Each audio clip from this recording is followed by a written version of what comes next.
तो ये राम मंदिर बना रहे हैं तो बनाते रहे, इनके बाप का मंदिर है, देश की जनता का पैसा है, वो गरीब का है, शोषित वंचितों पिछड़े दलित ओबीसी जो लोग हैं, देशवासियों के पैसे से बन रहा है। और उन्होंने आंदोलन किया, उन्हीं की एंट्री नहीं है। अगर आंदोलन उसका जो उद्घाटन करना है द्रौपदी मुर्मू से करा ले, क्यों नहीं कराते? संसद भवन का नहीं कराया क्योंकि अमित शाह ने बोला है ना राजस्थान में कि फ्री में दर्शन कराएंगे। काहे के फ्री में कराएगा भाई? उन्हें तो बुला नहीं रहा, फ्री में क्या दर्शन कराएगा? लाल कृष्ण आडवाणी को बुलाया तूने, वो तड़ी पार, उन्हें नहीं बुलाया। मुरली मनोहर जोशी को बुलाया, नहीं बुलाया। उमा भारती को बुलाया, नहीं बुलाया। साक्षी को बुलाया, नहीं बुलाया।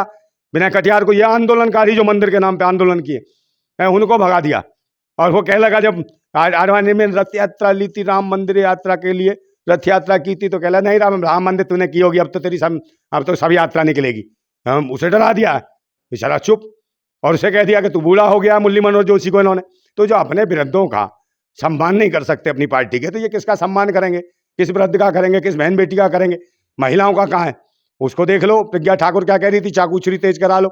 यानी जानती है इनके शासन में महिलाओं की इज्जत लूट ली जाती है, तो महिलाओं का चाकू छुरी, तो कहीं ना कहीं प्रज्ञा ठाकुर भी कहीं ना कहीं दिक्कत में आई होगी, बेचारी बता नहीं रही। तो उसने कहा चाकू छुरी तेज करा लो महिलाएं, क्योंकि ये हरामखोर है, ये आतंकवादी है, बलात्कारी हैं, सत्ता और शासन में बैठे हुए लोग। तो न्याय की उम्मीद कहाँ की जाएगी जब उनकी सांसद ये संदेश दे रही है महिलाओं को कि चाकू छुरी तेज करा लो, उनका शासन है। तो इसका मतलब वो कह रही है कि हमारे शासन में महिलाएं सुरक्षित नहीं है, इसलिए इन्हें बचाने की जरूरत है। लेकिन राम मंदिर तो क्या कहते हैं नरेंद्र मोदी के शासनकाल में आया है फैसला जो आया है राम मंदिर पे, तो वो तो नरेंद्र मोदी के शासन तो इसका मतलब आप समझते हो कि मतलब कि फैसला जो है, जज भी डरता है मोदी से? है मुझे बताओ ना। ये तो जो ट्रस्ट था, जो राम मंदिर ट्रस्ट था, जो साधु वगैरह थे, उनकी रिट दायर थी, उस पर फैसला सुनाया क्या? मोदी थोड़ी जज था। अगर तुम कह रहे हो मोदी के साथ, मोदी ने, इसका मतलब है जज को डरा दिया होगा, या इसका मतलब है कानून है नहीं कुछ, मतलब जबरदस्ती ये फैसला लाए फिर। तो आपका कहने का तो मतलब ये है। मगर ट्रस्ट वालों ने, राम मंदिर ट्रस्ट था, जो साधु महात्मा थे, उन्होंने अर्जी लगाई थी। इसका क्या योगदान है? कौन से आंदोलन में था? किसी आंदोलन में, बल्कि कार सेवकों को और मरवा दिया था इसने गुजरात में, और दंगे करवाए, समझिए। आज तक उसकी जांच नहीं हुई सीबीआई। पुलवामा में जो मारे गए उसकी सीबीआई जांच नहीं हुई, उसके लिए ईडी सीडी नहीं गई कि 350 किलो आरडीएक्स कहाँ से आ गई है। वो जो अडानी की बंदरगाह पे जो निकली 3,500 किलो क्या हीरोइन, नशीले पदार्थ, मादक पदार्थ, उनकी आज तक ईडी सीडी ने जांच नहीं करी, सीबीआई ने नहीं करी। बस जांच किसकी होगी? जो देश हित में बात करेगा, राष्ट्र हित में बात करेगा, उसके यहाँ ईडी भी पहुंचेगी, सीबीआई भी पहुंचेगी, उसकी सदस्यता भी जाएगी लोकसभा की, सारे कर्म उनके होंगे, उनके खिलाफ चलेगी ये सरकार। अब राम के नाम पे जिस तरीके की लुटाई करेगी, राम को बोना करके आंका गया है, जो तुम्हारी इनकी जो वहाँ की है कर्नाटक सरकार है, कर्नाटक का जो भाजपा का अध्यक्ष, उसने जो है राम को इतना बोना बना दिया, और मोदी ले जा रहा है यूं चाहता हुआ। अबे क्या कार्टून बनाते हो तुम? ईश्वर का मजाक बना रखा है तुमने, परमात्मा का मजाक बना रखा है। इनके शासन में जितना धर्म का मजाक उड़ाया, देवी देवताओं को मजाक उड़ाया, अब तो देवी देवता भी शर्म करने लगे और वो भी भागने लगे। कोई मस्जिद के नीचे, कोई ज्ञान पापी में कहीं दुबक रहा है इनसे डर के मारे, कह रहे ये लुटेरे हमारे नाम पे व्यापार कर रहे हैं और हमारा मजाक उड़वा रहे हैं भाजपा वाले। भगवान भी इनसे डरने लगा है, क्योंकि भगवान की भी औकात इन्होंने होना बोना पता नहीं क्या क्या बना के पेश कर दिया इन्हीं वालों ने। ये मजाक कर दिया है। और देश के जैसे संसद भवन में सिंगोल ले आया प्रधानमंत्री, इससे लगा कि ये अपने आप को स्वयं खुद घोषित राजा बन गया है। ये तानाशाही है। और यही वजह है कि मंदिर आंदोलन को लेकर, मंदिर को लेकर जो आंदोलनकारी थे उनमें किसी को नहीं बुलाया इसने, और खुद जा रहा कह मूर्ति की स्थापना भी करेगा, प्राण भी फूकेगा, हवन भी करेगा, और वहां जाके राजशाही करेगा। तो इस प्रकार का आदमी जो अहंकारी है, जो मंदिर के नाम पे ट्रस्ट बना के बैठ गया खुद, और सारे जो अयोध्या के जितने थे जो मंदिर को लेकर आंदोलन किए, उनके ट्रस्ट को खत्म करके अपना ट्रस्ट बना लिया, और पूरे मंदिर पर शासन पर कब्जा कर लिया इसने, और पूरी दुकान चला रहा। ऐसे ही पीएम केयर फंड था, अपना अलग पीएम केयर फंड बना लिया, पर्सनल मोदी फंड, और इससे देश की लुटाई कर रहा है। और जिसको भी फायदे पहुंचा रहा है, अपने मित्रों को पहुंचा रहा है। अडानी को सारे फायदे पहुंचाए। और देश में जो भी ब्रांडेड, जो भारतवासियों के जो ब्रांड चलते थे, जैसे फॉर्च्यूनर था, और भी थे कई जो ब्रांड थे जो चलते थे, चाहे मसाले के हों, तेल के हों, सीमेंट के हों, उनके जो मालिक थे उनको डरा धमका के उनसे वो छीन लिएगा और अडानी को दे दिएगा, वो बेचारे देश छोड़ के भागे हैं। बस ये हालत है। मतलब किसी को काम भी करने नहीं दिया था। 14 लाख से ज़्यादा लोग देश छोड़ के भाग गए इनके शासन में। भगवान परेशान है, वो सोच रहे कहाँ कहाँ डूब गए, मगर ये खींच खींच के ला रहे, कहाँ जाएगा? अभी तो तेरे से भी कमाना है, कहाँ जा रहा है? सिर्फ उसको भी खींच लाएंगे ज्ञान वापी में से, किसने कहा है उसको भी ले आएंगे उसमें से निकाल के मस्जिद में से।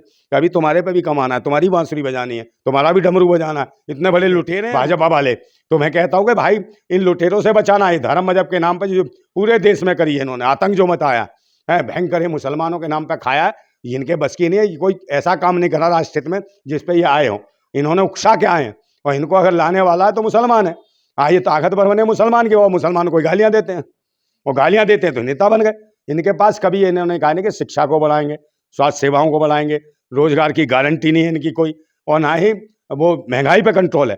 निरंतर देश बर्बाद होता जा रहा है। प्रत्येक व्यक्ति आज 2.5 लाख से भी ज़्यादा का कर्जदार हो गया है इनके शासन में। और कहाँ पहले आदमी 50-60 हज़ार का कर्जदार था, जब से ये आए हैं पिछले 70 साल में 50-60 हज़ार का कर्जदार हो पाया था, मगर इन्होंने पिछले 9-7 में ही देश को 2.5 लाख रुपए का कर्जदार बना दिया हर व्यक्ति को। जबकि संविधान की अनुच्छेद धाराओं को खत्म कर रहे हैं, बाबा साहेब के लिखे हुए संविधान को ये खत्म करने की तैयारी में है, और बार बार कहते हैं बाबा साहेब के संविधान से चलेगा, और जबकि संशोधन कर करके बाबा साहेब के लिखित जो अधिकार थे भारतवासियों को खत्म करते जा रहे हैं। कुछ दिनों बाद बाबा साहेब का भी हटा देंगे।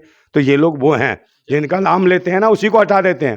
पहले संसद का मत्था टेका, संसद खत्म, आडवाणी के पैर छुए, आडवाणी का खेल खत्म, जहां भी जाता उसका मामला खत्म।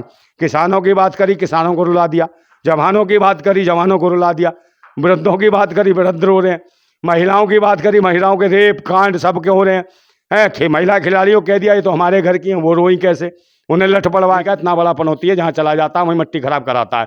पाकिस्तान गया बिरयानी खाने, वहाँ खा के आया तो क्या हुआ, नवाज शरीफ के लिए लंका पनौती बन गया, नवाज शरीफ को पाकिस्तान छोड़ के भागना पड़ा। तो उसके बाद श्रीलंका चला गया, श्रीलंका के नेताओं को जूते बजे इसके आने के बाद। उसके बाद ट्रंप को नमस्ते करा इसने, आओ ट्रंप नमस्ते। जब ट्रंप यहाँ से अमेरिका गया तो ट्रंप अमेरिका वालों का हम नहीं समझते, उसको भी जेल में डाल दिया ट्रंप को भी। तो ये जिसके साथ गया उसको पनौती में चला गया वो आदमी, उसकी ज़िंदगी पे पनौती। आज मंदिर में जा रहा तो मंदिर का कहीं ऐसा ना हो जाए भ्रष्ट हो जाए, सब खेल खत्म, ये देश बर्बाद हो जाए। भगवान परेशान है कि पनौती कहाँ से आ गया है, और भगवानों का भी कार्टून बना बना के दिखा रहा कि ये लेके आया ढूंढ के, नहीं का ये भिखमंगा झूठा भगवानों का मजाक उड़ाने वाला, इन लुच्चा लफंगा आवारा। जब देश के प्रधानमंत्री, सांसद, विधायक, महिलाएं ये लुच्चे लफंगों जैसी बातें करेंगे, किसी को चुम्मा दिखता है, किसी को देखो वहाँ कालीगढ़ का सांसद जो अपनी ही पार्टी की नेता का कैसे हाथ दबा रहा था खुले मंच पे, और वो भड़बड़ा के कह लेगी अरे मोदी जी तो कहते हैं बेटी बचाओ बेटी पढ़ाओ, ये तो हाथ दबा रहा। हाथ दबाते दबाते उसके कंधे दबाने लगा, वो भड़बड़ा के उठी भागी। पहले भूतने का ही सांसद है क्या, कंधा दबाते दबाते कुछ और दबा दिया तो ये हालत है इनके सांसदों का। इन पे कौन NSA लगाएगा, इन पे कौन मुकदमे लगाएगा।